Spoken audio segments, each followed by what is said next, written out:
class. Respect your brother and sister. Listening carefully. I am going to start the topic education. शिक्षा. What is education? शिक्षा क्या है? Education is most powerful weapon.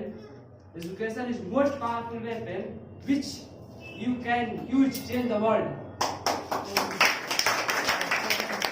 शिक्षा वो हथियार है, शिक्षा वो सबसे शक्तिशाली हथियार है जिसको आप दुनिया को बदलने में उपयोग कर सकते हैं. We all know that education has been important in our life from the beginning. That's why Swami Vivekananda has written, we need such education that will create a state of power of mind and should be the development of a great intelligence and humans can stand on their feet. Friends, without education, humans lives are animals. Many a school and college to get education. Many a school and college to get education in our country and different universities on behalf of government. The great people have kept in our achieved. A lot have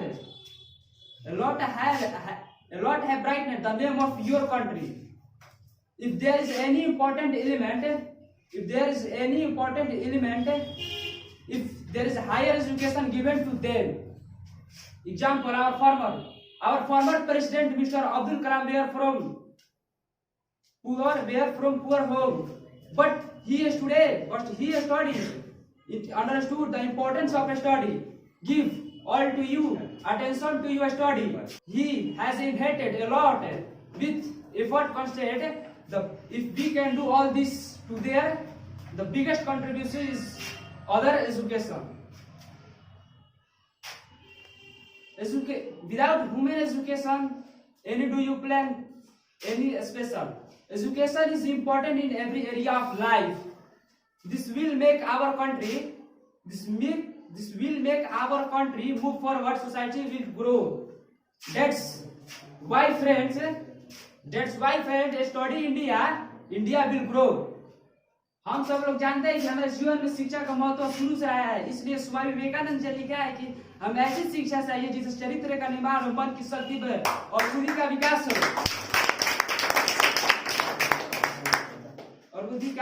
विकास हो.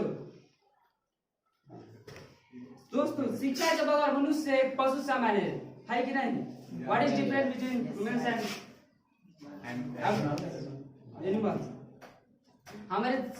हमारे देश में शिक्षा प्राप्त करने के लिए बहुत सारे स्कूल और कॉलेज है और सरकार की तरफ से उस शिक्षा प्राप्त करने के लिए अलग अलग यूनिवर्सिटी का भी निर्माण किया गया है.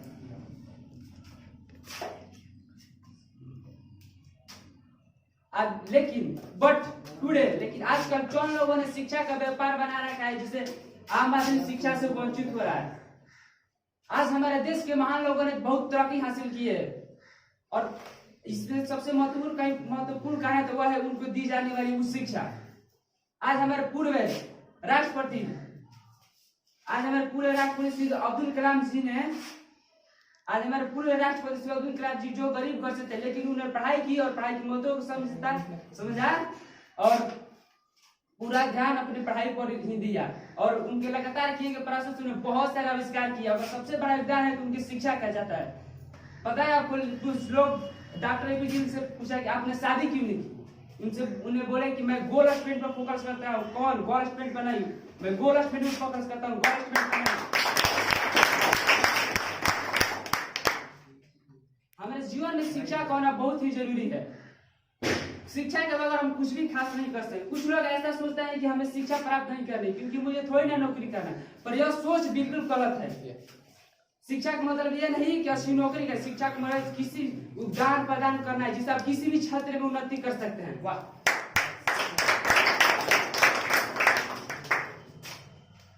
इसलिए दोस्तों, शिक्षा को होना बहुत जरूरी है. इससे हमारा देश आगे बढ़ेगा, हमारा समाज आगे बढ़ेगा. इसलिए दोस्तों, पढ़ेगा इंडिया तो बढ़ेगा इंडिया.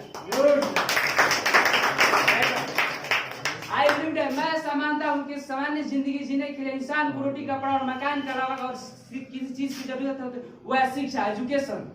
यदि आपके पास धन है गोल्ड में कन्वर्ट सकते हैं।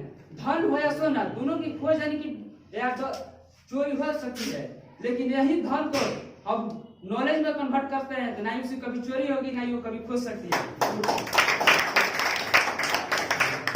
Listening carefully what I want to say, आप लोग मेरे बात ध्यान से सुनिए। आदमी जिंदगी में उतना ही बड़ा कर सकता है जितना बड़ा सोच सकता है। आदमी जिंदगी में उतना ही बड़ा करता है जितना बड़ा सोच सकता है। अरे हिम्मत चाहिए, हिम्मत पहले बड़ा करने के लिए, पहले बड़ा सोचने के लिए हिम्मत चाहिए। अगर जिंदगी में सफल होना चाहते हो, अगर जिंदगी में सफल होना चाहते हो तो सफल लोगों की लाइन में खड़े हो जाए और तुम्हें धक्का मार मार कर सफल बना देंगे। मैं आपको एक बात बता देता हूँ, दिल्ली कर्नाटक का मैच हुआ, लड़का घर गया। दिल्ली कर्नाटक का मैच हुआ, लड़का घर आया। माँ ने बोला योर फादर इज फायर। तो अगर 46 नॉट आउट हुआ था, अगले दिन उसको खेलने जाना था। माँ ने बोला तेरा पिता गुजर गए। सर आपको लग रहा है मजाक हो रहा है, ये खेल हो रहा है, खेल आपकी पीठ में से ये खेल खेला जा रहा है। उसने अपने कोच को फोन किया, राजकुमार शर्मा जो सिडनी में था। उसने बोला क्या करना चाहिए, उसने बोला तेरा देश, तेरा कैरियर तेरा सामने है, तेरा देश तुझको बारे, तेरी टीम तुझको बारे, बाकी सब तेरे ऊपर है।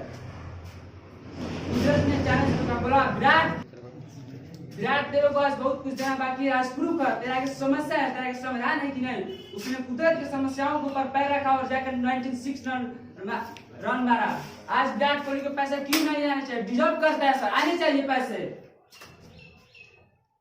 मैं एक सेमिनार में एक उदाहरण प्रस्तुत करता हूँ। एक राजा था, देरवाज की एक राजा था। राजा एक बार जंगल में जाता है और वो अपना रास्ता भटक जाता है। उसे भूख लग जाती है, भूख के मारे व्याकुल होकर वो किसी पेड़ के नीचे बैठ जाता है। तब भी देखता है रास्ते तो कुछ 3 लोग बालक दौड़ते हुए आ रहे थे। राजा ने उनसे गुजारिश करता है कि मुझे अगर कहीं भोजन की व्यवस्था कर पाए तो मुझे भोजन की व्यवस्था करवा दे तो बहुत मेहरबानी होगी। तीनों बालक बोले राजा जी मेरा पास ही में घर है, हम अभी आपकी भोजन की व्यवस्था करवा देते हैं। और भोजन लेकर आए। राजा प्रसन्न होकर बोलता है बेटा मांगिए, आप जो मांगोगे मैं वो दूंगा। पहला बालक बोलता है राजा जी मुझे धन, गाड़ी और बांग्ला दे दीजिए। दूसरा भी यही बोलता है, लेकिन तीसरा बोलते राजा जी आप संपन्न है, आप महान है, मुझे कहीं गुरुकुल में भर्ती करवा सकते हो तो मुझे ये कर दीजिए। राजा उसकी बातों से प्रसन्न होता है और ले जाकर उसे गुरुकुल में भर्ती करा देता है। समय बदलता है, समय का चक्र चलता है, वक्त के साथ वक्त का आईना भी बदलता है और परिणाम भी बदलता है। जो धन मांगने वाला बालक था उसका धीरे धीरे धन खर्च हो जाता है और दूसरे वाले को भी धन खर्च होता है। लेकिन तीसरा जो विद्या का चयन किया वो अगर जिंदगी में आगे बढ़ता गया और मेहनत करता है और राजा उसे मंत्री का पद दे देता है।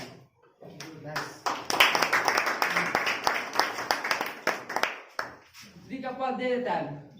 अब दोनों दोस्त गरीबी से परेशान होकर जो मंत्री बन चुका था उसके पास जाता है। बड़ा बोलता है कि बड़ा तू सुखी है। उसने बोला जब आप लोग धन चुन रहे तब मैंने विद्या का चयन किया, आज मेरे सुख के पीछे का राज यह है। इसलिए दोस्तों विद्या का कुंजी जिसके पास है वो संसार का सबसे बड़ा धनी है। Thank you very much.